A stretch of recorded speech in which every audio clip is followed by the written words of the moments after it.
Cyberpunk just had one of the craziest comebacks in gaming history, and they're even taking it a step further by even dropping Cyberpunk 2 coming here soon. They even decided to release information as far as what Cyberpunk 2 is going to have and some of the changes that they're going to make to Cyberpunk 2 to prevent the same issues that occurred in Cyberpunk 2077. What is going on, guys? It's your boy Carter, aka So Cool, in the building. We are back with another video, man, and today we're gonna be talking about Cyberpunk downfall and the rise of Cyberpunk 2 and some of the changes that they're going to be making in Cyberpunk 2 to prevent a repeat of what actually happened in Cyberpunk 2077. If you're new here, welcome to the channel. We'll essentially go over gaming news, gaming updates, gaming topics, gaming opinions, and also gaming stories, as well as some of the craziest stories that happen in gaming history, such as Call of Duty scams and also this Cyberpunk downfall and the rise of Cyberpunk 2. If you guys enjoy this kind of content, make sure you guys leave a like for your boy and also subscribe for some more content as well. You'll be the first to know when your boy drops some more content. But now, enough yapping, let's get into the video. So before we get into the news and changes of Cyberpunk 2, we got to talk about the downfall of what the hell actually happened in Cyberpunk 2077. And my God, y'all, when I tell y'all it was bad, I mean, it was bad.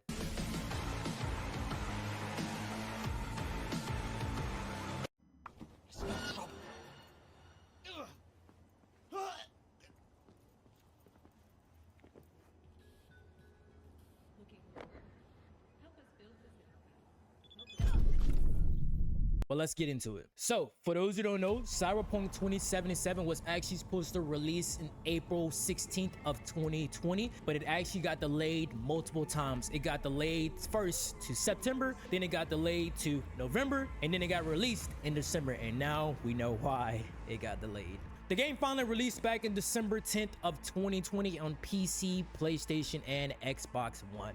Now, once that game launched on console, everything just kind of went downhill. I mean, my God, it was so bad, y'all. I'm talking about crashes, I'm talking about low performance, I'm talking about graphical glitches, game-breaking bugs, and for the most part, the goddamn game was just unplayable on console. It was so bad, y'all, that 4 days after the game actually officially launched on December 10th, CDPR, aka the owners of the actual company and the game, actually issued an apology for how terrible the goddamn game was and the performance of last-gen consoles. They promised patches, they promised bug fixes, and they even offered refunds to some of the most unsatisfied customers that purchased the game. It got even worse, y'all. On December 17th, Sony actually removed the game from the PlayStation Store and actually offered full refunds to customers who actually bought the game on PS4. Do you realize how bad that is for Sony to actually remove your game from the PlayStation Store? Y'all realize how bad that is for a game? It was so bad that Microsoft actually did the same exact thing. They actually followed Sony's footsteps and they actually started offering refunds to people who purchased the game through the Xbox Store. That actually gets worse. It was so bad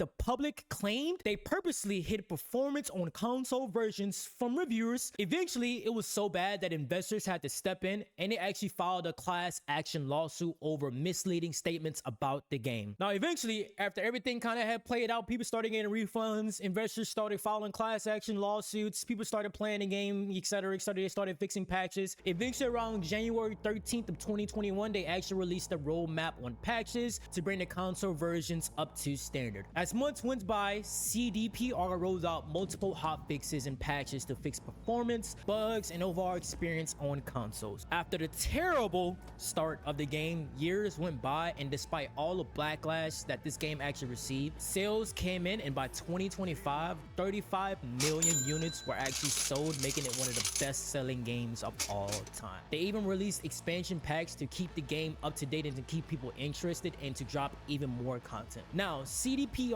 even took it a step further to get people more interested into this game. That's when they officially released their anime on Netflix called Cyberpunk Edge Runners. Once the series started to gain traction, many people actually came back running to the game, including me, to give the game a try one more time, and it actually did not underestimate. But once they dropped that whole series on Cyberpunk Edge Runners, that's when many people came crawling back to the game, including me, and gave the game one more shot, and I was actually appalled by how well the game was actually after giving the game a fair chance one more time. summertime. And that's when Cyberpunk 2 was officially announced. Cyberpunk 2 was officially announced back in October of 2020 under the code name Project Orion and has recently entered pre-production stage. Some of the things that are being implemented for Cyberpunk 2 are a brand new engine called Unreal Engine 5, which Marvel Rivals uses, as well as Arc Raiders uses that engine as well. Larger distributed development team as well. They're going to scale up to 300 to 400 developers by 2027 and many more things as well. The sequel is aiming to be something a little bit different. It's aiming to be a dystopian city